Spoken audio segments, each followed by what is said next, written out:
स्वागत है आप सभी का सीएनबीसी आवाज पर। आप देख रहे हैं स्टॉक 2020 का मुकाबला और मुकाबला होगा नीरज और मेरे बीच में। और देखिए पिच रिपोर्ट किस तरह से निकल कर आ रही है। S&P 500 में तेजी हुई, अमेरिका के बाजारों में एक बढ़िया रैली देखने को मिली। डाउ देखिए करीब करीब 150 पॉइंट ऊपर जाकर बंद हुआ है।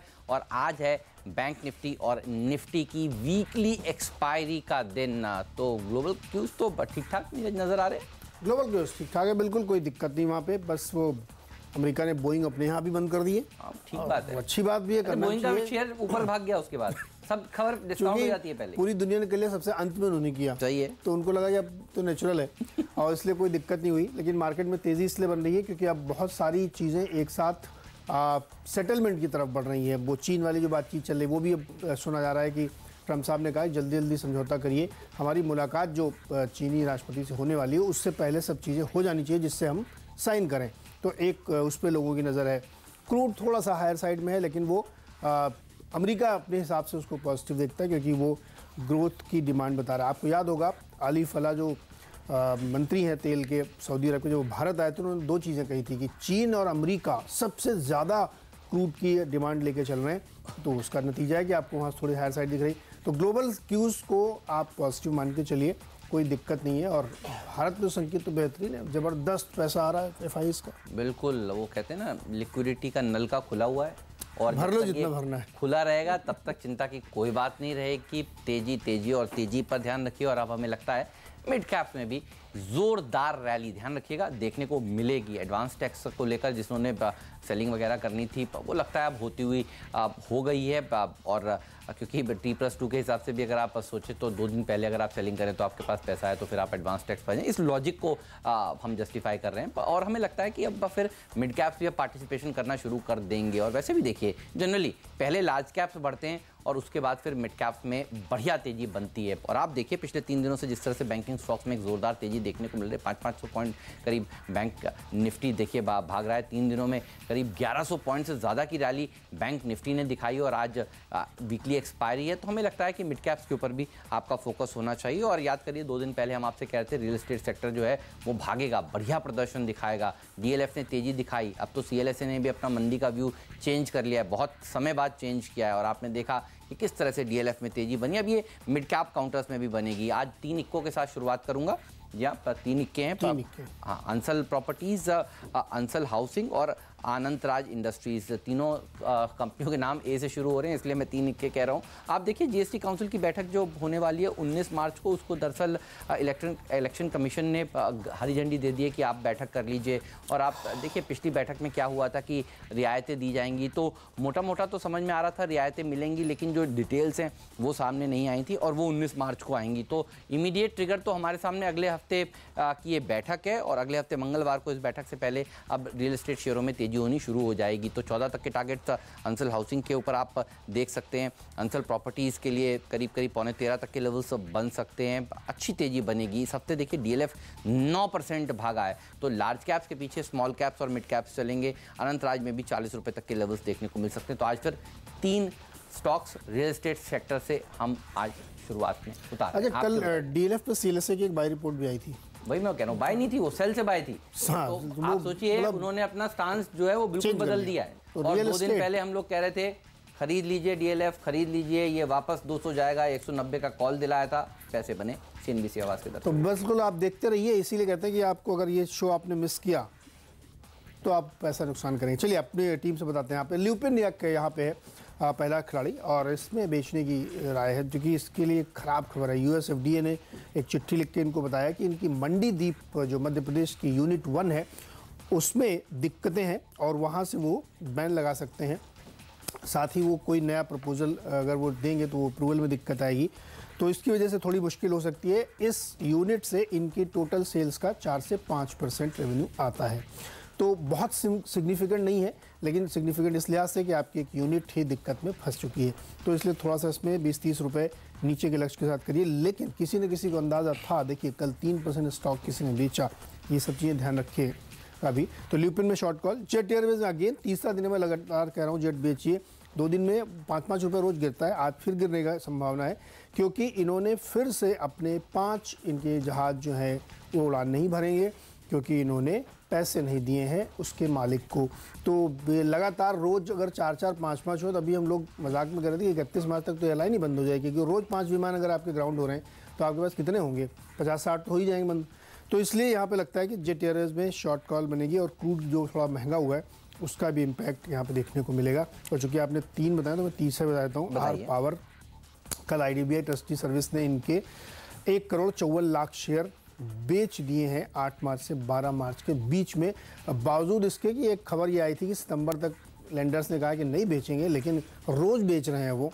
तो ये भी है बड़ी दिक्कत है, 10 रुपये के स्टॉप लॉस टारगेट के साथ आर पावर बेच के चल रहे हैं। 3 बल्लेबाजों के सामने 3 गेंदबाज आप। यस, बस इसके बाद गेंदबाजी बंद, मुकाबला कड़ा हो गया है। तेजी का ध्यान रखिए, ये हम आपको पिछले 3 दिन से कह रहे हैं। और अब देखिए जिस तरह से बाजार भाग रहा है, आप ये तर्क ज़रूर दे सकते हैं कि देखिए मिड कैप्स अंडर परफॉर्म कर रहे थे, लेकिन उसके लिए कारण आप ऐसा नहीं है कि मिड कैप्स में मंदी हो रही है। मिड कैप्स में रिडेम्पशन देखने को मिल रहा था। DIs की सेलिंग आप देखिए जो हो रही है। FIIs जो हैं वो लार्ज कैप्स के ऊपर फोकस करते हैं, और अब हमें लगता है कि ये खत्म हो जाएगा तो फिर मिड कैप्स में भी तेज़ी देखने को मिलेगी और आपको रैली और ब्रॉड बेस होती हुई नजर आएगी। और आप देखिए जिस हिसाब से 2,700 करोड़ रुपए की कल कैश मार्केट में FIIs ने खरीदारी करी, 6 महीने के हाईज पर हैं। ध्यान रखिए बाजार इलेक्शन को लेकर सब लोग बुलिश हैं। लग रहा है कि आराम से मोदी सरकार वापस कमबैक करेगी। ये सारे जो होप हैं वो देखिए दरअसल बाजार के लिए बहुत अच्छे हैं। और जब बाजार के लिए कोई चीज़ अच्छी हो तो फिर आपको भूलना नहीं चाहिए ब्रोकिंग कंपनियों को पिटे हुए वैल्यूएशंस पर मिल रहे हैं। और वो हमारा फॉर्मूला स्टॉक 2020 में जो पिछले कुछ दिनों से हम आपको बता रहे हैं, ग्रोथ एट रीजनेबल प्राइस। तो ग्रोथ तो है, आप और हम सब जानते हैं बाजार यहाँ से ऊपर जाने वाला है, और आप हम सब जानते हैं कि बाजार में अगर ऊपर जाएगा तो इंटरमीडिएटरीज जो हैं बाजार के साथ जुड़ी हुई, उनके लिए भी एक फ़ायदे की बात होगी। तो IIFL होल्डिंग पिछले कुछ दिनों से कंट्रोवर्सीज में था, जब NSCL मामले को लेकर खबरें आई, तो ख़राब जो खबरें जितनी भी आनी थी और वही सबसे बड़ा ओवरहैंग था वो आ चुका है। अब हमें लगता है ये ब्रोकिंग कंपनियां जो हैं आज सबसे बढ़िया प्रदर्शन दिखाएंगी। ये सेक्टर ऑफ द डे भी हो सकता है, इसीलिए IIFL होल्डिंग को हमने अपनी टीम में शामिल किया है। जियोजित फाइनेंशियल सर्विसेज को भी आपको ध्यान रखना चाहिए, यहाँ पर भी अच्छी खासी तेज़ी देखने को मिलने वाली है। और ये भी देखिए फाइनेंशियल सेक्टर ही है, और यही वो फाइनेंशियल सेक्टर है HDFC बैंक, ICICI बैंक जो नए 52 वीक हाईज लगा रहे हैं। तो अब इसके बाद NBFCs में तेज़ी होगी, ब्रोकिंग कंपनी में अच्छी रैली देखने को मिलेगी। इस प्ले आपको नहीं भूलना चाहिए, और इसीलिए ब्रोकिंग कंपनियों को आज हमने टीम में शामिल किया। कुछ और भी हैं वो मैं आपको आगे बताऊंगा। अच्छा, ये थी इतनी देर से क्यों आई जबकि मार्केट रोज नए हाई बना रहा और इतना खरीदारी हो रही है? हमने बताई नहीं थी, अब आज बताइए, आज चलेगी।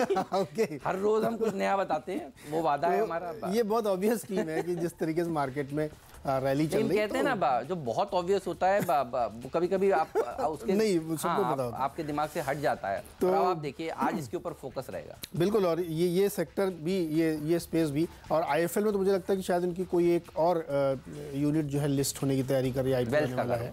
गजब का कारोबार, उसको अलग करके वो लिस्ट की तैयारी। प्रेम वत्स ने जो पैसा लगाया है IIFL में, अब बहुत सारी खबरें आएंगी, तो ध्यान रखिएगा इस स्पेस के ऊपर। तो IIFL उसमें से बिल्कुल अलग शाइनिंग स्टार है।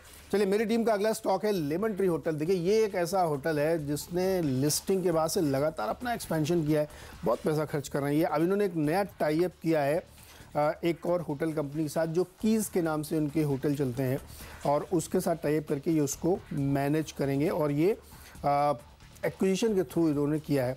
इनके बहुत सारे होटल्स हैं कई सारे बड़े बड़े शहरों में, लखनऊ में, बेंगलोर में, पुणे में, त्रिवेंद्रम में, लुधियाना में, कोच्चि, विशाखापट्टनम में, और 1100 कमरे हैं टोटल इनके पास, जो कि अब लेमन ट्री मैनेज करेगा और चलाएगा। तो मेरा वाला है क्या जो महाबलेश्वर में में भी कीज, प्राइमा, कीज, इस तरीके से उनके ब्रांड, 4 ब्रांड हैं उनके। तो मतलब 3 स्टार टाइप के होटल हैं, बहुत बड़े नहीं है, तो उस सेगमेंट में ये प्रवेश कर रहे हैं। इंटरेस्टिंग है कि इसने लगातार अपने आप को एक्सपेंड किया, नंबर ऑफ रूम्स बढ़ाते जा रहे हैं। कल देखिए होटल शहरों में बड़ी तेज़ी बन रही थी, तो ये स्टॉक नज़र पे रखिएगा, यहाँ पे तेज़ी बन सकती है और ख़रीदारी की सलाह होगी यहाँ पे। अगला स्टॉक होगा बजाज कंज्यूमर। देखिए, कल इसकी 6% की धुलाई हुई।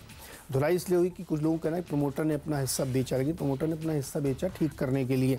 और अब इन्होंने बेन एंड कंपनी, जो एक बहुत ही जानी मानी रिस्ट्रक्चरिंग और रिवैम्प कंपनी है FMCG के लिए, उसको हायर किया है बिजनेस रिस्ट्रक्चरिंग के लिए।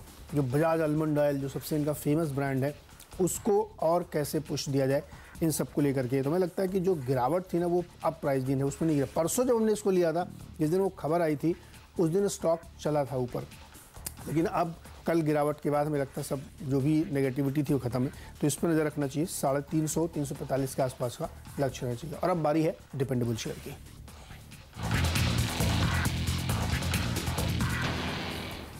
क्या तेजी का ध्यान रखिए शेयर बाजार में और ब्रोकिंग कंपनियों के ऊपर फोकस करिए। आईआईएफएल होल्डिंग को हमने टीम में शामिल किया, जियोजिस फाइनेंशियल सर्विसेज को टीम में शामिल किया, एडलवाइज ये भी एक बहुत ही बढ़िया ब्रोकिंग कंपनी है। और देखिए एनबीएफसीज के ऊपर जिस तरह से मार पड़ी, डीएचएफएल, आईबुल, हाउसिंग फाइनेंस और ये तमाम स्टॉक्स जिस तरह से गिरे क्योंकि इनके पास भी वो बुक थी, तो आप देखिए इनमें भी एक गिरावट देखने को मिली है।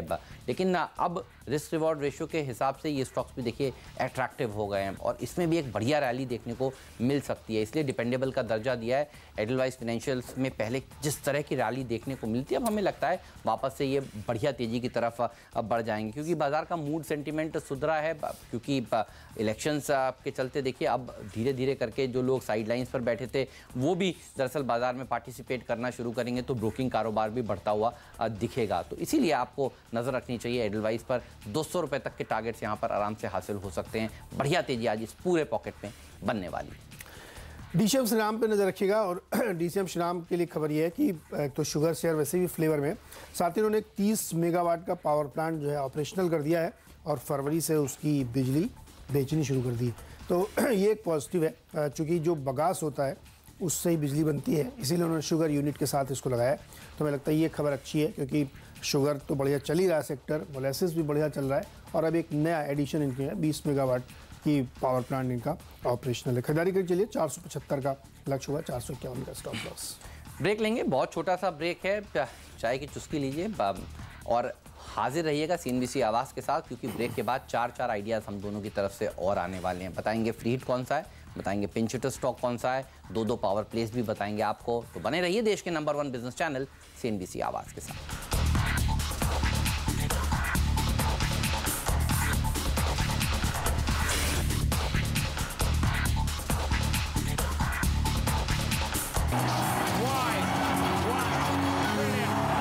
फिर से आपका स्टॉक 2020 में। और अब बारी है 2 स्टॉक्स बताने की जो फ्री हिट और पिंच हिटर है। वो फ्री हिट के तौर पर हमने लिया है टाइमेक्स। ये घड़ी बनाने वाली मल्टीनेशनल कंपनी है और इसमें अब तेज़ी हमें इसलिए लग रही है क्योंकि जिस सेगमेंट में ये ट्रीट करते हैं उसमें एक बड़ा मुश्किल का काम होता है कि आपकी डॉलर से जो संबंध है वो ठीक होना चाहिए क्योंकि घड़ी का जो बहुत ही क्रिटिकल पार्ट होता है वो इंपोर्ट होता है अभी।